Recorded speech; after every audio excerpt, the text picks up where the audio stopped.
Firefighters are thought of as heroes, spending time fighting fires and saving lives.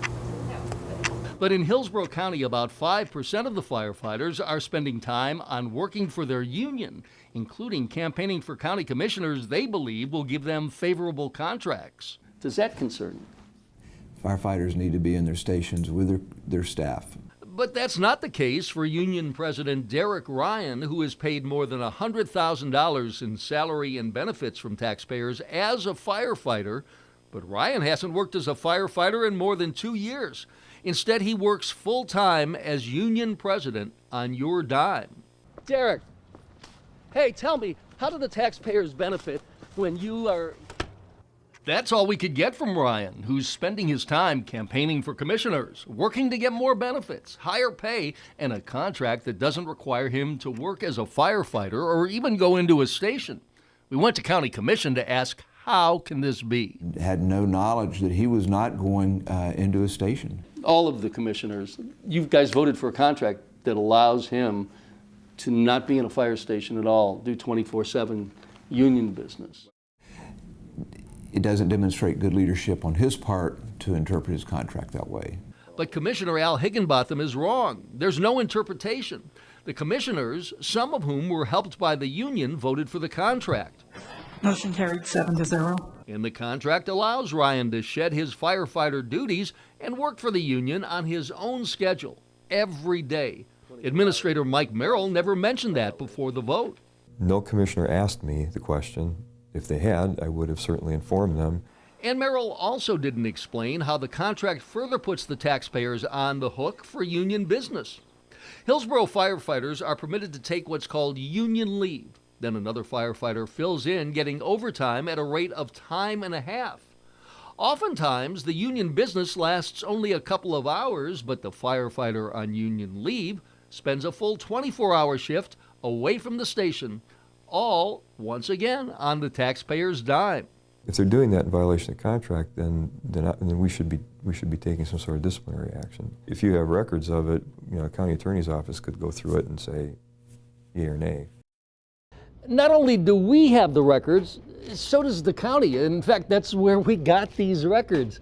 And they show Union Vice President Kenny Forward took 852 hours of union leave last year.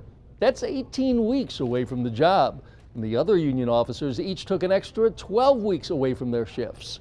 All on your dime. Okay, listen up. Taxpayers are getting hosed, so to speak, by the Hillsborough County Firefighter Union, which lied to officials and has allowed some firefighters to get paid while not going to work. Now, the county had absolutely no idea how bad it was until 10 Investigates' Mike Deason started running the numbers. Welcome to the North Tampa Little League baseball practice, where coaches are diligently working to get the field in shape for the kids. That is not right. And if that's the way that we're playing the game, then the rules need to be changed. Hillsborough Commissioner Victor Christ isn't talking about the game on the field, but the game the firefighter union appears to be playing with taxpayer dollars. 10 Investigates found Captain Jay O'Driscoll coaching his son's Little League team while on the clock. Regardless what you call it, it doesn't smell right. It may not pass the smell test, but under the union contract, firefighters are getting paid for what's called union leave. They get paid as much as 24 hours to do union business, even if they don't need that much time, and in this case, coaching a Little League game, all on the taxpayer's dime. I need my firefighters on their A game anytime that they're at them fire stations. Union President Derek Ryan allows the firefighters to take the entire 24-hour shift off instead of going back to work because he says the union meetings are stressful. So they can go and relax and enjoy their family and be prepared for their next duty day. But there's a cost to the county for allowing union members to relax while the clock is ticking. 10 Investigates uncovered the $668,000 budgeted for union leave over the past 5 years actually cost taxpayers almost $850,000. We brought it to the attention of County Administrator Mike Merrill. A not very pleasant chapter in the history of fire rescue. After we made numerous records requests, the county admitted it had no idea about the wasted money until 10 Investigates uncovered the hidden numbers. And I appreciate that you did that because, in fact, it's true, the administration at that time was not being straight with me. And that's part of the reason money budgeted for new firefighter equipment had to be used to cover overtime, which broke the bank. I mean, to be honest, I don't think we're going to recover it all. But I would agree. you know, and then take whatever other disciplinary action is warranted. So. Meantime, Commissioner Victor Chris says those responsible have to be held accountable and policies need to change. There's a lot of questions here, and they're going to have to be answered. They're going to have to be answered to the commissioner, they're going to have to be answered to the taxpayer.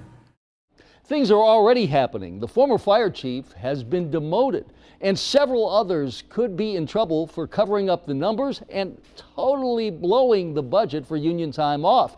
Meantime, earlier today, Administrator Mike Merrill sent a memo to all county commissioners explaining what we uncovered and warning them about this story. We expect strong reaction.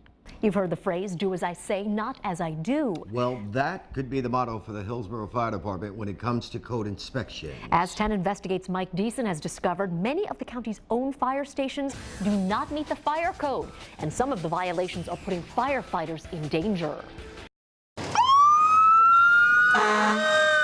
While firefighters obviously fight fires, fire prevention is a major focus of the Hillsborough Fire Department. Our main goal is compliance. We don't want to come in and strong-arm anybody.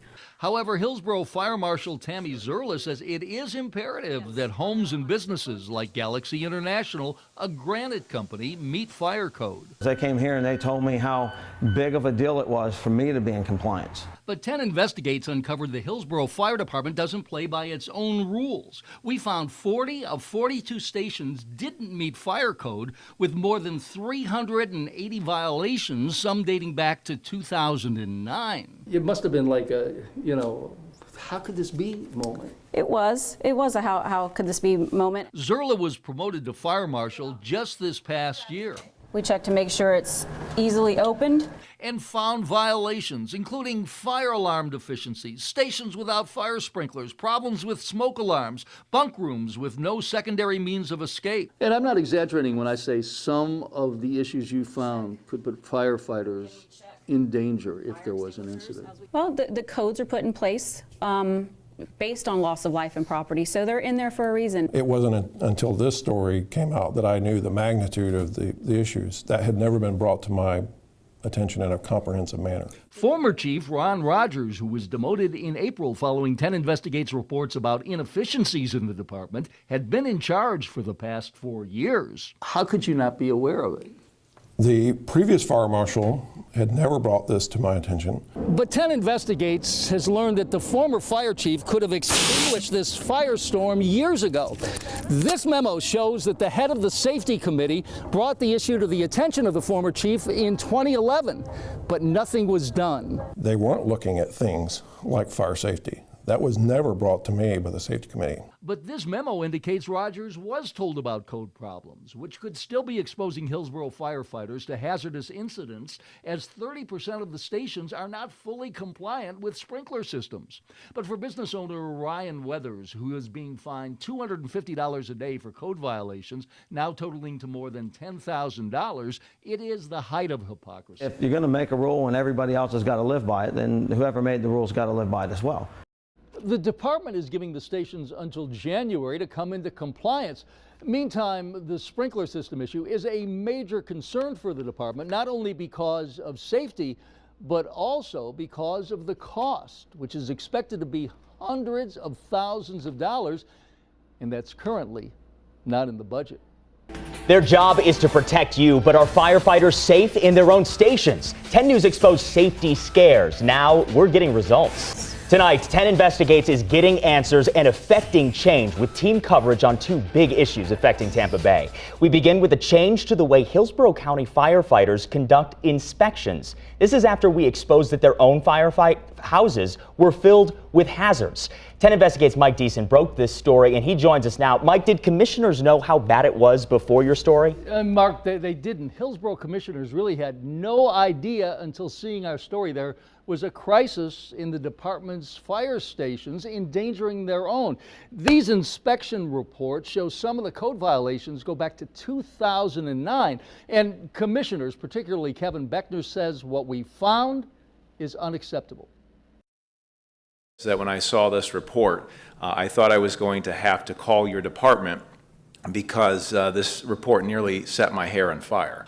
Although many of the hundreds of code violations we found in 40 of 42 Hillsborough fire stations have been or are being corrected since our report and under new fire department leadership, several stations have a major problem that Fire Chief Dennis Jones says is not being addressed. The only outstanding issues are those large ticket items, the sprinkler systems that are over $100,000 each. And right now, there's no money in the budget to address that critical need. This has demonstrated a leadership failure of epic proportions. I'm extraordinarily upset and angry, especially to have this come to light in a TV news report. And while commissioners have no problems with the way the department fights fires and inspects businesses, Commissioner Victor Christ convinced the board to prohibit the fire department from doing its own inspections. Instead, they voted to have another agency inspect stations. And the perception would be that the fox is watching the hen house. Commissioners also want to fine the department for its own code violations the same way it does businesses. As Ryan Weathers, who's being fined more than $10,000 for code violations, told us, it's the height of hypocrisy for the department to be out of compliance and not suffer any consequences. And if they don't want to fix whatever the deficiencies that they have, that's fine. Somebody has to call them out on it, which apparently that's what you're doing here. And I think that's probably needed just to keep everybody honest. Now, Chief Jones told commissioners the problems were ignored under former Fire Chief Ron Rogers, who was demoted after a series of 10 Investigate stories about other inefficiencies in the department. Jones says this will never happen again, and the only issue left is finding more than $500,000 to install sprinkler systems in some stations.